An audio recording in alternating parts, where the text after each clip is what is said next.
Les amis, l'heure est grave. Ça doit être la 4e fois que je recommence cette vidéo. J'en ai marre, je suis crevé. Je fais des conneries, j'en peux plus. Donc cette fois-ci, si je fais des misplays, je les laisse passer, je m'en fous. J'en ai marre, j'en peux plus. Bonjour à tous, c'est Portidou. Bienvenue pour cette nouvelle partie filmée pleine de misplays sur le cycle 9, où on joue un contrat différent sur chaque scénario. On est au 5e scénario, la cité d'Ulfast. Et le contrat du jour, c'est le contrat Conseil des Sages, qui m'interdit d'avoir plus d'un exemplaire de chaque carte dans mon deck. Donc ça déjà, vous oubliez la fiabilité, et qui nous encourage à jouer des événements, puisque chaque fois qu'on joue un événement, on peut baisser notre menace, gagner une ressource ou piocher une carte. Et comme vous le voyez, sur l'illustration, il y a Gandalf, Galadriel et Elrond, donc je me suis dit, pourquoi pas faire une compo Gandalf, Galadriel et Elrond. Et évidemment, comme ils ont tous les trois un anneau, j'ai mis les 3 anneaux dans le deck. Je me suis dit que ce serait pour être marrant. Donc ça me fait aussi une manière de jouer Villia pour la 2e fois sur la chaîne après vous avoir dit que c'était une carte de merde. Comme ça, hein, on peut jouer des cartes complètement pétées sans se faire soupçonner de quoi que ce soit. Donc, bah écoutez, on va faire notre main de départ déjà. Alors vous voyez qu'on connaît la première carte du deck grâce à Gandalf, donc je vais remélanger. Hop, et 1, 2, 3, 4, 5. Et voilà, et voilà, et voilà, et voilà. Hop, hop, hop, hop, hop, aux innocents les mains pleines. Ben on garde, hein. Ben là, Villia, il n'y a que des anneaux là, hein. Villia, Naria, l'anneau magique. Que demande le peuple? Allez, c'est parti. Alors, la mise en place. On doit mettre la garde de la cité et un lieu au choix en zone de cheminement. C'est fait. On va mélanger le deck de rencontre. Et alors, je suis de mauvaise humeur, hein, je vous préviens. La garde de la cité, elle attaque à 9, elle a 4 de défense et elle a une menace qui est égale au nombre de ressources sur la quête principale plus 1. Alors déjà, les trucs de X est égal à machin plus 1, Caleb et les développeurs de FFG, faut arrêter. Faut arrêter, c'est insupportable, c'est une source de misplay pas possible parce qu'à chaque fois, il faut d'une part regarder les ressources et d'autre part regarder la menace qui n'est pas égale.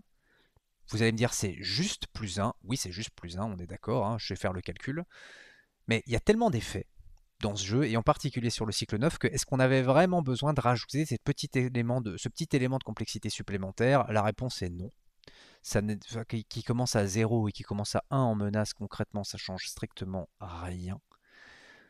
Mais c'est juste une invitation à ce que les joueurs se plantent. Donc bon, bah, c'est pas très intéressant, quoi. Et à côté de ça, en plus, je vais rager une 2e fois, regardez le texte.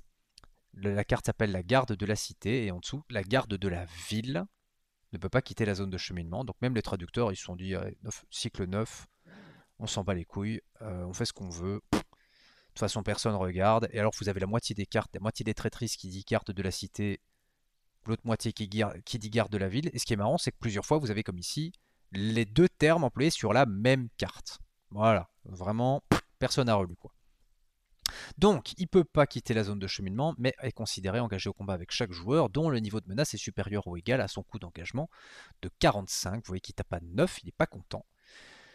Et la quête nous dit que le coût d'engagement est diminué de 5 pour chaque marqueur de ressources sur la quête, et à la fin du tour, on met un marqueur de ressources sur la quête. Donc en fait, il commence à 45 de coût d'engagement, mais il va descendre à 40, 35, 30, etc. progressivement, quoi. Donc il y a un petit chrono. Et du coup, l'idée, c'est de passer la quête en ne restant pas engagé trop longtemps avec lui, puisqu'il ne peut pas prendre plus que 5 dégâts, il a 20 points de vie. Bon, ben, la quête est assez mécanique, hein. C'est d'abord 5 dégâts, puis 10, puis 15, puis 20, et puis vous avez gagné la partie, quoi. Ok, ben c'est parti. Nouveau tour, premier tour, et on commence tout de suite par incliner Galadriel, hop, pour piocher une carte et baisser notre menace. Donc, je vais commencer par jouer les runes de Daeron depuis le sommet de mon deck. Je pioche 2 cartes, et maintenant, soit je pioche une carte, soit je gagne une ressource, soit je baisse ma menace. Donc ce que je vais commencer par faire, c'est gagner une ressource. L'avantage avec Gandalf, c'est que je peux choisir en connaissant la carte qui est au-dessus de mon deck. Et du coup, je vais dépenser les 2 ressources de Galadriel pour mettre en jeu Arwen, et je vais dépenser les 2 ressources d'Elrond et Gandalf pour mettre en jeu Villia sur Gandalf, que je vais déclencher tout de suite pour faire entrer Boromir. Voilà. Il y a pire comme début de partie. Et maintenant, je vais envoyer en quête Boromir et Arwen qui ne s'inclinent pas grâce à Gala. Et j'envoie également Gandalf en quête, on est à +3. Ok, c'est parti, mon kiki. Alors, chaque joueur doit soit se prendre une attaque de la garde de la cité, soit augmenter de X sa menace. X est le nombre d'alliés qu'il contrôle +1. Ça aussi, du design, d'une subtilité extrême. On va monter notre menace de 3 points, faut pas déconner. On va pas se prendre une attaque à 9 d'entrée et perdre Boromir ou Arwen. On fait +3, 1, 2, 3. Voilà, on va évidemment pas engager. Enfin, de toute façon, on peut pas choisir. On va laisser la garde de la cité où elle est. À la fin du tour, on met un marqueur de progression, enfin un marqueur de ressources sur la quête. Et la garde de la cité gagne 2 du coup de menace. Vous voyez que. Bon, bref, je suis fatigué. Je suis fatigué, laisse-moi rager tranquille. C'est parti pour le tour suivant. Le mec est insupportable, quoi. Alors là, j'ai mot de commandement qui est au-dessus du deck. Donc je pourrais incliner Gandalf pour aller chercher la pipe de magicien et commencer à faire ce que je veux avec Villia. Ce qu'on va commencer par faire, c'est incliner Galadriel pour piocher. D'accord. Est-ce que j'ai quelque chose de plus intelligent à faire que ça? Je pense pas. Donc, je vais commencer par dépenser la ressource d'Elrond pour faire mot de commandement. J'incline Gandalf et je vais chercher la carte de mon choix dans le deck. Et on va aller chercher du coup la pipe de magicien. Voilà, on remélange et au-dessus de mon deck, il y a la lumière de Valinor. Ok. Donc maintenant, je dépense la ressource de Gandalf pour mettre pipe de magicien sur lui. Je dépense la ressource de Galadriel pour mettre la lumière de Valinor sur Elrond. Voilà. J'incline la pipe de magicien pour échanger Pipin avec Joubaïr. Comment on va faire? Donc toi tu viens. De toute façon, Joubaïr il va rentrer avec Villia. Donc faut pas se poser trop de questions. Et j'envoie en quête Arwen et Elrond. Et je vais donner +1 de défense pour l'instant à Boromir. On tape +1.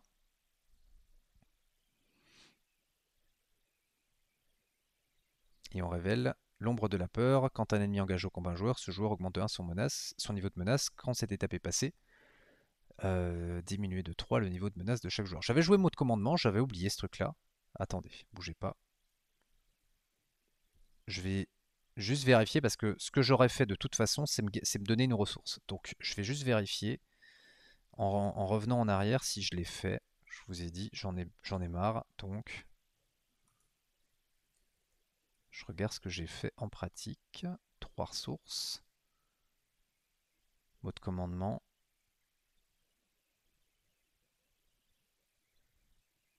Et je me suis pas donné de ressources. Hein. Ouais. Non. Une ressource et un dégât, c'est pas pareil. Donc, ok. Et on a une autre quête annexe, voyageur indésirable, chaque lieu dans la zone de cheminement gagne 1 point de menace. D'accord. On fait 0. Très bien, parfait. On bouge pas du coup, on reste comme ça et j'utilise Villia pour faire entrer gratuitement en jeu Joubaïr. Voilà. On va rajouter une ressource sur la quête principale. La garde de la cité monte de 1 en menace et on passe au tour 3 avec, vous le voyez, somme de connaissances. Alors, ce qu'on va faire, c'est utiliser Galadriel pour piocher et baisser notre menace.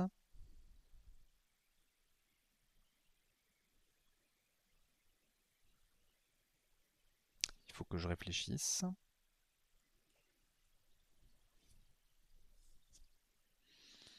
Qu'est-ce qui est le plus intéressant?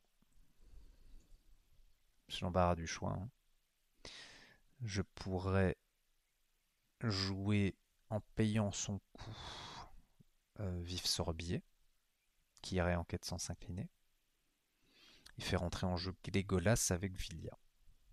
Ouais, ça me paraît pas déconnant. Et du coup, il me resterait la ressource de Galadriel et la ressource de Gandalf.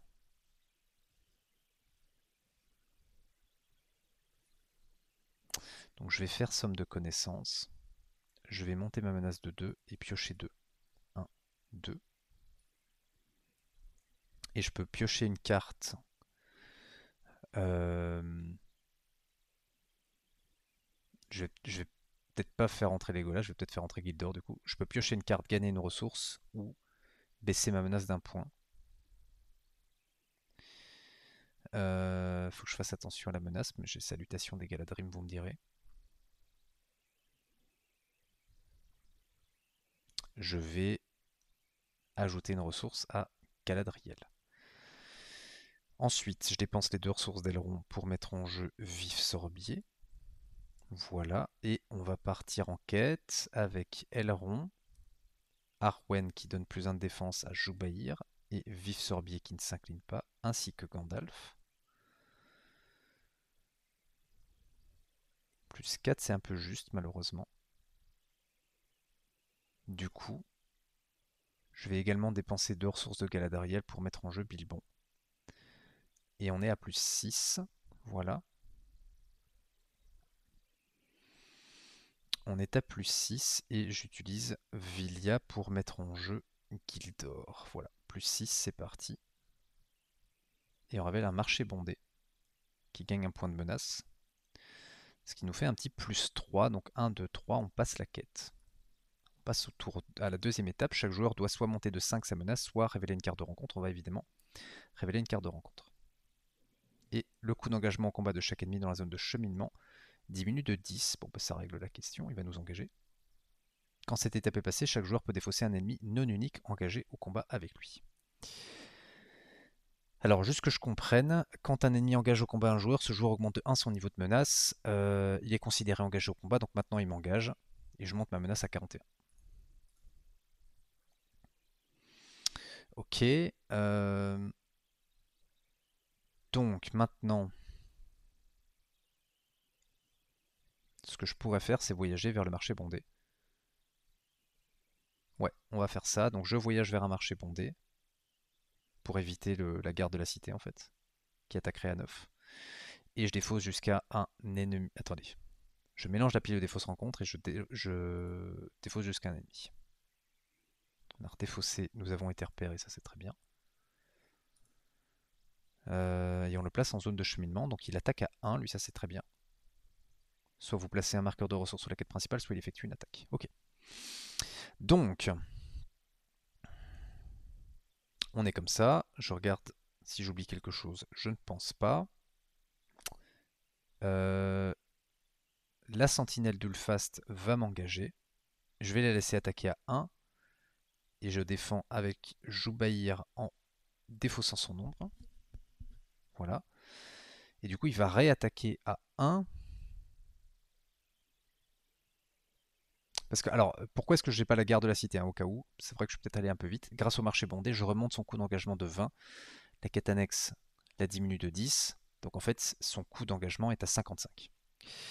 Il a réattaque à 1. Je défends avec Gildor. Renvoyer l'ennemi attaquant. Oh, c'est pénible ça. Allez, il repart en ZC. Allez, le jeu me déteste. J'ai pas d'annulateur, évidemment. Vous pariez qu'avec Joubaïr, j'ai défaussé une carte qui faisait rien. L'ennemi attaquant effectue une attaque supplémentaire. Bon, ok. J'ai rien dit. Alors, on est parti pour le tour suivant. Après avoir mis un marqueur de ressources ici. Voilà. Alors, on a une cache secrète au-dessus de notre deck, mais j'ai un mineur de sigil en main. Donc, ce qu'on va faire, c'est dépenser les ressources de Galadriel et Elrond pour mettre le mineur de sigil. Je vais l'incliner et annoncer. Attendez, avant de faire. Non, je peux pas échanger la carte qui est en dessous de la cache secrète avec une carte de ma main, ça marche pas. Je vais incliner le mineur de sigil, j'annonce 0. Voilà, hop, une carte à 0 aux surprises. Et une carte à 3, donc je peux ajouter 2 et une ressource à mes héros. Je vais donc ajouter. Ce serait bien que je trouve un courage inattendu quand même. 2 et une ressource. Je vais ajouter les 3 ressources sur Elrond. Voilà. Ensuite, j'incline Galadriel pour piocher. Je vais dépenser les 2 ressources de Gandalf pour mettre une émissaire de Pélargir en jeu, qui va me permettre de mettre une ressource sur Galadriel. Voilà. Ensuite, donc toi tu pars en quête sans t'incliner. Je vais dépenser 2 ressources d'Elrond pour mettre Naraya sur Gandalf. Voilà.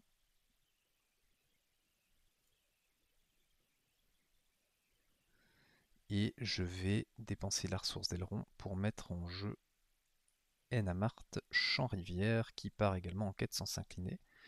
Avec la pipe de magicien, j'inverse le conseil blanc avec Legolas. Voilà. On va partir en quête avec les personnages qui ne s'inclinent pas. Arwen part en quête, Bilbon part en quête, Gildor part en quête. On va essayer d'aller nettoyer cette quête annexe. Espérons qu'on y arrive. On est actuellement à plus 7. On va également envoyer Gandalf. On va attendre avant d'utiliser Narya. Donc là on est à plus 10. Ça nous laisse peu de marge. Et j'utilise Villia hop, pour mettre en jeu Legolas. Alors ce que je vais faire, c'est que les personnages qui sont plutôt orientés combat et soutien, je les mets en dessous. Les personnages qui sont plutôt quête au-dessus, même si bon, Vif-Sorbier est plutôt polyvalent quoi. Ok, plus 10 et je vise la quête annexe l'ombre de la peur. Ouais, c'est parti. Alors, arcade protégée, qui gagne un point de menace à cause de la quête annexe. Tant qu'elle est dans la zone de cheminement, le niveau de menace de chaque joueur engagé au combat avec la garde de la cité ne peut pas être diminué. Ok. On fait plus 7, 1, 2, 3, 4, 5, 6, 7, et on rajoute le conseil d'Elrond. On baisse notre menace de 1, 2, 3, et on gagne un point de volonté, ce qui va nous donner assez pour passer. Je suis pas engagé hein, à ce stade avec la garde de la cité, donc j'ai le droit de baisser ma menace. Et avec le conseil des sages, je peux gagner une ressource, piocher une carte ou quoi d'ailleurs. Ou gagner une ressource, piocher une carte ou baisser ma menace. Je vais baisser ma menace à 37. Voilà. C'est de remettre notre menace sous contrôle là. Ok, donc on passe le lieu. Et on diminue notre menace de 3. On redescend à 34. Et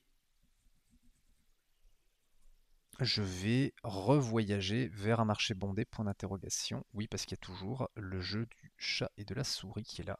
Donc on revoyage vers un marché bondé. On remélange la pile des fausses rencontres dans le deck de rencontre. Ou alors je trash l'émissaire de Pélargir, ça marche aussi. Hein. Je vais trasher l'émissaire de Pélargir, je pense. Donc on reste comme ça, on touche à rien. Ça, je préfère le garder quand c'est vraiment critique. Pour le moment, c'est vraiment critique, je veux dire. Ok, donc maintenant qu'on a fait tout ça, on va en phase de rencontre faire les engagements intentionnels. Je n'engage personne et je fais nous ne sommes pas paresseux. Donc j'avais déjà baissé ma menace. Avec nous ne sommes pas paresseux, je pioche une carte. Et je peux choisir pardon, de piocher une carte, gagner une ressource ou de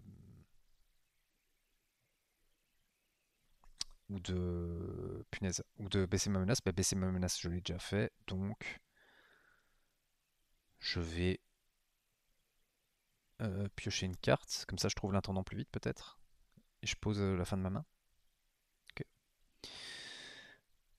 Très bien, donc maintenant les tests d'engagement, la sentinelle d'Ulfast m'engage. Soit elle attaque, soit je mets un marqueur de ressources sur la quête principale, je vais la laisser m'attaquer. Alors maintenant, elle attaque à 2, puisque c'est plus 1.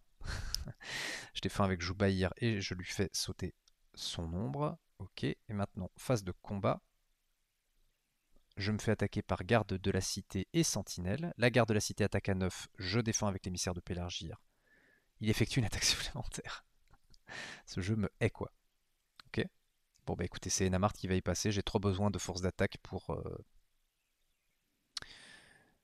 J'ai trop besoin de force d'attaque en fait pour faire autrement. Ah, attendez. Stop, pause. Pause, pause, pause. J'ai un coup précipité. Ces ombres ne sont pas immunisées, hein. Ouais. Donc je fais coup précipité, j'annule son ombre, faut pas déconner. Lui, il attaque à 2.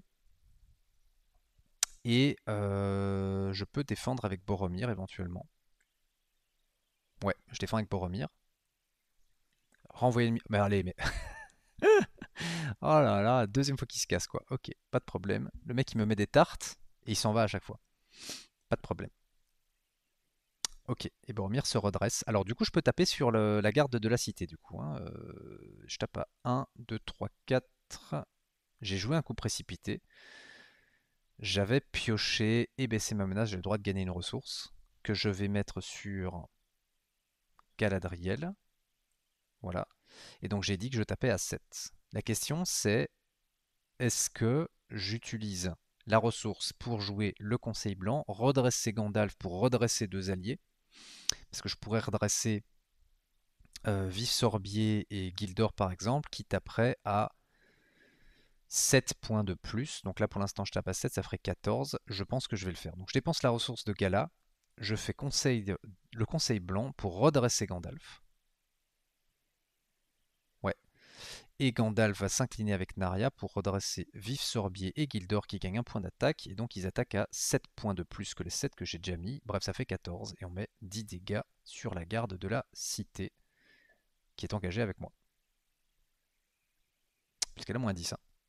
Ok. Voilà, c'est pas mal comme ça. Et on passe au tour 5. Je suis en PLS intellectuel, mais c'est un truc de malade quoi. Ok. Donc maintenant il faut passer la quête. Parce que taper sur la garde de la cité, ça ne change plus rien. J'incline Galadriel, et là il faut mettre une ressource. J'incline Galadriel pour piocher une carte maintenant. Je vais déjà mettre le chasseur de trésors expert sur Elrond. Je pourrais faire la pierre de vision pour aller chercher un événement maudit. Genre l'héritage de Numénor. Hein. Donc, je vais incliner Galadriel pour piocher une carte et baisser ma menace. Voilà. Je vais maintenant jouer la pierre de vision. Je remonte à 35 de menace et je vais chercher l'héritage de Numénor. Ok, et en ayant fait ça, j'ai joué un événement, donc je peux piocher une carte, baisser ma menace ou gagner une ressource. Je vais baisser ma menace. Non, gagner une ressource sur Galadriel. Je vais maintenant jouer l'héritage de Numénor. Je suis à 39, j'ai rejoué un événement. Donc là maintenant, je choisis de baisser ma menace. Je vais mettre là que j'ai pas encore choisi l'option piocher une carte. D'accord. Ensuite, je vais dépenser les 2 ressources de Gandalf pour lui mettre l'anneau magique.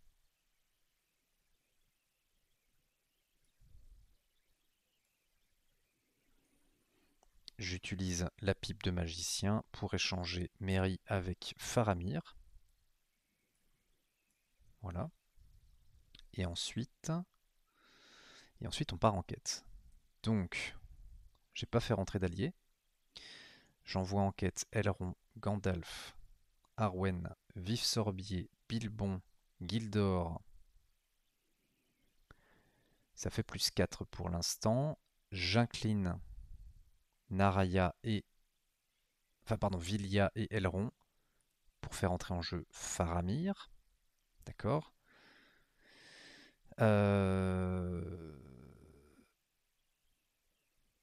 Je voyage sur tenter de passer inaperçu. Enfin, je vais sur tenter de passer inaperçu, je veux dire. Enfin, de toute façon, il va rester engagé avec moi, le garde.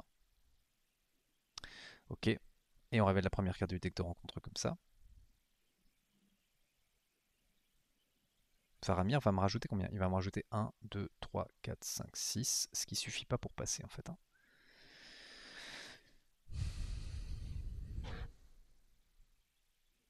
Donc, avant de faire tout ça, Je vais dépenser les 2 ressources d'aileron pour mettre Mary en jeu, qui rajoute +1 de volonté à tout le monde, à tous les alliés uniques, je veux dire. Donc toi, toi, toi, toi, toi, tu l'auras pas encore au moment où il rentre. On est comme ça. Enamart gagne +1, Joubaïr, Legolas, Boromir, tout ça, ils ont +1. Là, je suis à +11 pour l'instant. Et en le rajoutant, je suis à 1, 2, 3, 4, 5, 6, 7 de plus. Ça me paraît largement suffisant. Je voyage sur la quête principale.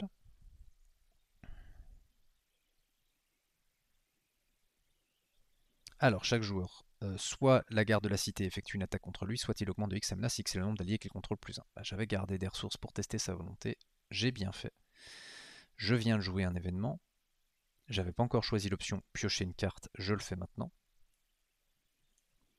Voilà. Ce qui nous fait +11. Donc on passe la quête. Je vérifie que j'oublie rien. A priori c'est bon. Alors, chaque joueur doit choisir, soit il augmente de 5 son niveau de menace, soit la garde de la cité effectue immédiatement une attaque contre lui.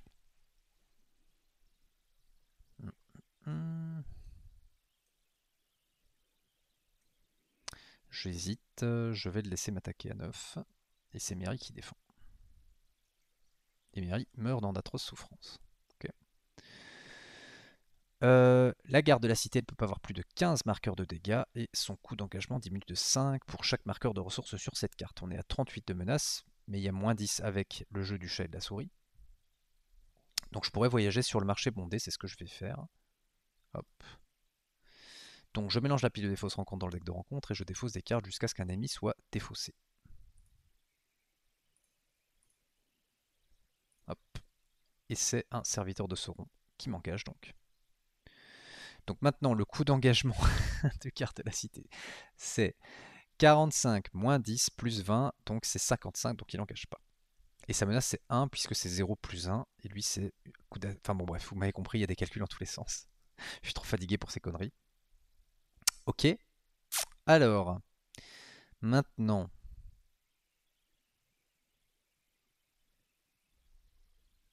Est-ce que j'ai baissé ma menace avec l'arcade ou pas? Non, je pense pas. Ok, lui m'engage, donc soit je mets un marqueur de ressources sur la quête principale, soit il effectue une attaque. Je le laisse attaquer à 1.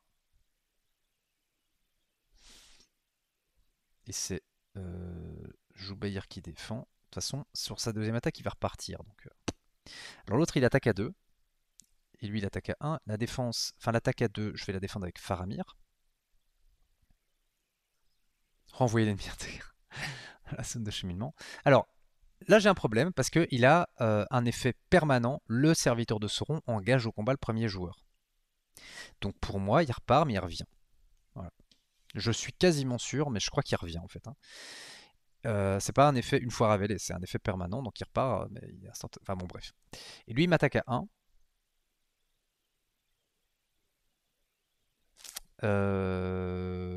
Je défends avec. Je défends avec Boromir. Hop. Il n'y a pas d'effet d'ombre. Donc maintenant j'incline l'anneau magique, je monte ma menace d'un point pour redresser Gandalf. Gandalf s'incline et incline Narya.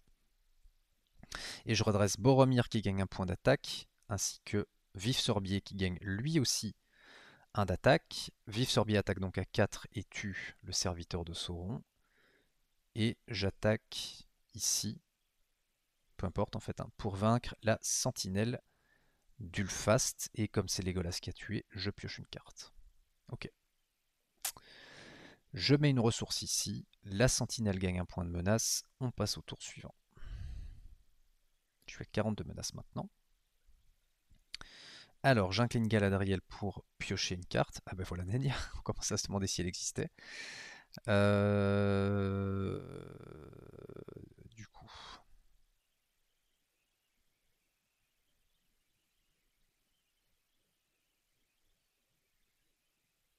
J'incline la pipe de magicien pour échanger Nenya avec Glorfindel, non? Ouais. Pour échanger avec Glorfindel, voilà. Je dépense la ressource de Gandalf pour mettre Nenya sur Galadriel. Et je vais dépenser la ressource de Galadriel pour faire tombe de nain. et aller rechercher, tester sa volonté, parce que je sens la quenelle arriver. Et je peux piocher une carte, gagner une ressource ou baisser ma menace. Piocher c'est exclu puisque toi tu vas rentrer avec Villia. Donc,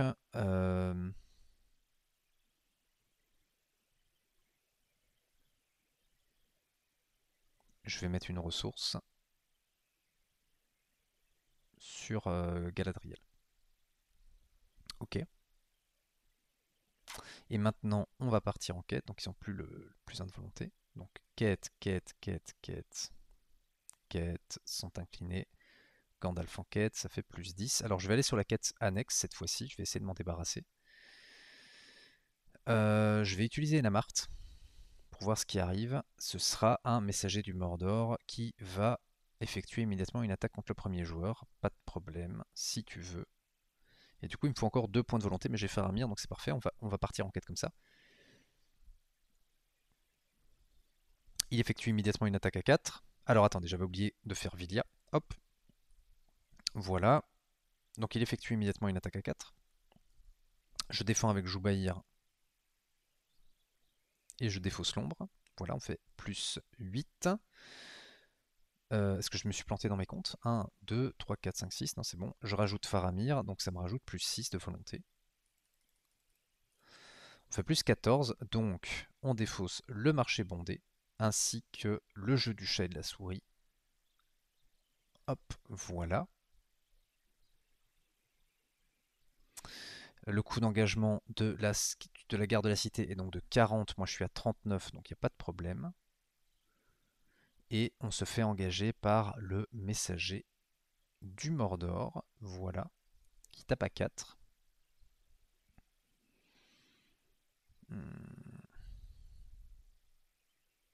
Alors attendez, pause.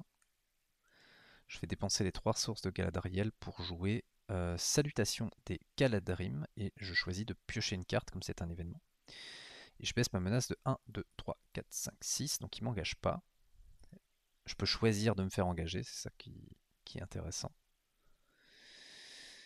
J'ai pas utilisé chasseur de trésors expert en fait. Tant pis. Mais je vais quand même m'en débarrasser, hein, faut pas déconner. Hop, tu m'engages. Je vais incliner l'anneau magique, je monte ma menace à 34, je redresse Gandalf, j'incline Gandalf et Naraya pour redresser Joubaïr, ainsi que Enamarch en rivière. Il va m'attaquer à 4, je défends avec Joubaïr, c'est la phase de combat, donc sa réponse peut de nouveau être déclenchée et je défausse l'ombre.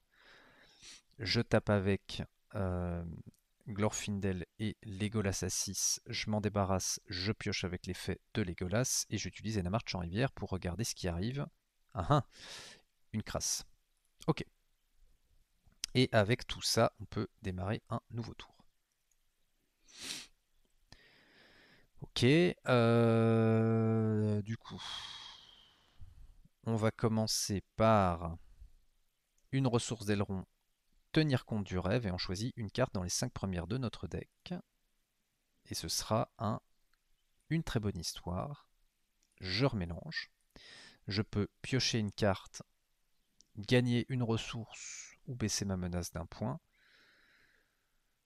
Hop, la garde de la cité engage à 35, je suis à 35. J'ai peut-être bien envie de la taper, mais je préférais la finir en une fois en fait. Donc ce que je vais faire, c'est... Est-ce que je pioche une carte? Je peux piocher une carte, gagner une ressource, baisser ma menace. Je vais gagner une ressource. Il me faut la ressource de Galadriel pour jouer tester sa volonté sur la traîtrise qui arrive. Ouais, ouais. Donc maintenant j'incline Gala ou pas pour piocher ça. Je suis pas sûr de ce que je vais faire. Euh... On va faire entrer en jeu Firial. Donc, ressources de Gandalf, ressources d'Elrond, bâton de Gandalf sur le bien nommé et euh, j'incline la pipe. Je vais mettre Firial au-dessus de mon deck. Voilà.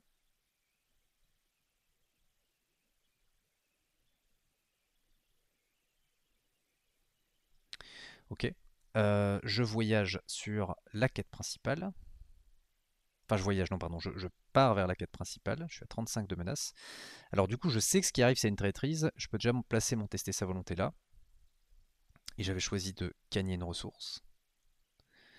Donc là, ce qu'on va faire, pour être clair, c'est nettoyer ça, sachant qu'il me semble qu'à la dernière étape, je dois de toute façon me taper un ennemi. Mais donc, si je pars en quête comme ceci, hop, je suis à plus 7, il me manque 8. Je rajoute Glorfindel. Je rajoute Vif Sorbier, ça fait plus 12. Je rajoute Galadriel grâce à Nenya, ça fait plus 16. Et puis c'est. J'ai même pas besoin de tout ça, je suis bête parce que. Il y a Faramir en fait, hein. Donc avec Faramir, si je peux même me permettre de pas mettre Gandalf. 1, 2, 3, 4, 5. Il me manque encore un pour passer la quête. Et le 1, c'est Enamart qui l'ajoute. Voilà. Donc je suis à 30, je suis à plus 10 pour l'instant. Je suis à plus 10 pour l'instant. Je révèle une carte de rencontre. Hop, aux surprises, j'annule avec Galadriel. J'avais choisi de gagner une ressource, maintenant je baisse ma menace. J'utilise Villia pour faire entrer en jeu Fyrial. Ok. On est à plus 10. Je rajoute Faramir pour 6 points de volonté. Mais je suis vraiment un boulet. Comment est-ce que je compte, moi? 1, 2. Qu'est-ce que j'ai fait? 1, 2, 3, 4, 5, 6, 7. Plus 7. Attendez. 1, 2, 3, 4, 5, 6, 7, 8, 9. 10, 11, 12, 13, 14, 15, 16. Qu'est-ce que j'ai fait? Oh là là là. Parce que si je le mets pas lui, j'ai assez en fait. Mais oui, parce que je sais pas comment j'ai compté, hein. Bah, comme du coup, voilà. Plus 1, 2, 3, 4, 5, 6. Et ça fait plus 15. Donc on passe la quête. Je crois. Je m'excuse si je me suis trompé quelque part. Alors, une fois révélé, mélangez la pile de défausse rencontre dans le deck de rencontre et défaussez des cartes du sommet jusqu'à ce que X ennemis soit défaussé. X est le nombre de joueurs. Placez chaque ennemi défaussé par cet effet dans la zone de cheminement. Ok. Ok. On défaut jusqu'à X ennemis. Hop. Hop. Tiens, il veut venir, lui, hein, c'est pas possible. La garde de la cité ne peut pas avoir plus de 20 marqueurs de dégâts et son coût d'engagement diminue de 5 pour chaque marqueur de ressources sur cette carte. Donc il est de nouveau à 45 de menace. Ce qui veut dire qu'il ne va pas m'engager à ce tour-ci. Ok. Maintenant, on va faire une très bonne histoire. Mais avant, en phase de rencontre, on fait chanson, enfin on défausse la chanson à boire pour redresser Glo-Glo. Et on fait une très bonne histoire pour incliner Fyrial et Glo-Glo. Il reste 6 cartes, mais vous voyez qu'il y a Béorn dedans. Donc là, j'ai incliné pour 10. Je mélange et je défausse les 5 premières cartes. 1, 2, 3, 4 et 5. Voilà. Et la dernière carte, c'est recueillir des informations. C'est beau. Ok. Et comme j'ai joué un événement, je peux piocher la dernière carte maintenant si je veux. Je ne serai donc pas capable de jouer autrement qu'avec les ressources d'Elrond. Je pourrais pas jouer l'intendant en fait, hein. Je peux piocher la dernière carte. Bah, oui, pourquoi pas, tant qu'à faire. On va de toute façon la piocher. Ok. Donc maintenant, on a le serviteur de Sauron qui nous attaque à 2. Je défends avec Joubaïr et je fais sauter son ombre. Il faut le taper à 4. 1, 2, 3, 4, 5, 6. T'es mort. On regarde ce qui arrive avec Ena Marche en rivière. Ce sera maudit 1 et on ne pourra pas mettre de dégâts aux joueurs engagés au combat. C'est parfait. Parce que du coup, on va pouvoir rusher la quête et taper la garde de la cité au tour d'après. On démarre le tour 8. Voilà. Et du coup, alors j'aurais utilisé le gardien pour soigner Boromir, hein, pour ce que ça change. J'incline à rien du tout ici. Hop. Je veux bien rester à 35 de menace.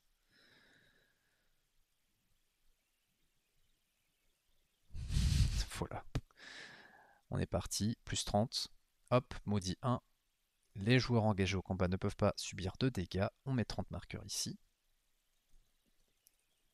Alors il y a juste Enamart que j'envoie pas en quête. J'ai même mis Faramir. Hein, donc, on fait 29.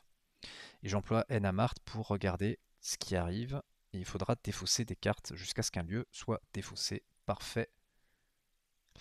Et je me rends compte que j'avais oublié un marqueur. Donc en fait, on fait 28. Voilà. Il a un coût d'engagement à 40, je suis à 36. On met un marqueur de ressources à la fin du tour. Maintenant, son coût d'engagement sera de 35. Je mets ça en zone de cheminement pour le fun. Voilà. Et puis, on a deux ressources de notre ami Elrond qu'on va mettre sur Angbor l'intrépide. Parce que... Ou non, on va mettre trois ressources sur Nori. Because why not? Et on est parti. On va en quête sur la quête principale. On va devoir défausser jusqu'à tomber sur un lieu. Donc, il faut simplement éviter l'échec de quête. Elrond ne s'incline pas. On est à plus 4. On doit défausser des cartes du deck de rencontre jusqu'à tomber sur un lieu. Hop, voici. On fait plus 2. Non, plus 1 parce qu'il a plus 1 de menace. Voilà. Donc, la garde de la cité a un coût d'engagement à 35. Elle va nous attaquer à 9. On va défendre avec le mineur de Sigil. L'ennemi attaquant gagne plus 1 pour chaque marqueur de ressources sur la quête principale. Ok, il attaque donc à 11. Le mineur meurt. Et puis on l'attaque à 3, 4, 5, 6, 7, 8, 9, 10, 11, 12, 13, 14, plus 5, plus 19, plus 20, plus 23, plus 25, 28, 31 et 32. Voilà, mais il peut quand même pas prendre plus de 10 dégâts. Voilà. Vous ne pouvez pas passer cette étape tant que la garde de la ville, puisque c'est redevenu la garde de la ville, hein, vous voyez, la garde de la cité, et puis en dessous la garde de la ville, les traducteurs, comme ça. Tant qu'elle a des points de vie restants, quand cette étape est passée, les joueurs ont gagné la partie. Et ben voilà, après 18 essais, les amis, j'ai enfin réussi à tourner cette partie jusqu'au bout, avec sûrement des misplays au passage, mais je pense pas si énorme que ça. Vous me direz dans les commentaires si j'ai laissé passer des trucs trop gros. Bah écoutez, voilà, contrat conseil des sages. Il y a moyen de faire des trucs marrants avec ce contrat, mais le problème, c'est que c'est très faible en règle générale. Donc c'est un contrat qui est très fun, mais sur le cycle 9, c'est compliqué, quoi. On va dire ça comme ça. Mais voilà, vous pouvez faire des trucs avec les événements Rohan, vous pouvez faire des trucs avec des hobbits, vous pouvez jouer avec les événements Sylvain. Enfin, il y a pas mal de trucs sympas à faire avec ce contrat, mais je pense qu'ici, j'aurais fait un deck entre guillemets marrant. Je me serais fait défoncer la gueule et j'aime pas me faire défoncer la gueule. C'est plutôt à réserver pour des scénarios un peu plus simples que celui-ci. Malgré tout, j'espère que la vidéo vous aura plu. On a réussi à poser les 3 anneaux, c'est un petit peu l'objectif. On se retrouvera très bientôt pour de nouvelles vidéos et de nouvelles parties. Je ne vous oublie pas non plus pour la tier list du cycle 8 que je suis en train de préparer. D'ici là, portez-vous bien, jouez bien et à très bientôt pour de nouvelles vidéos. Salut, salut!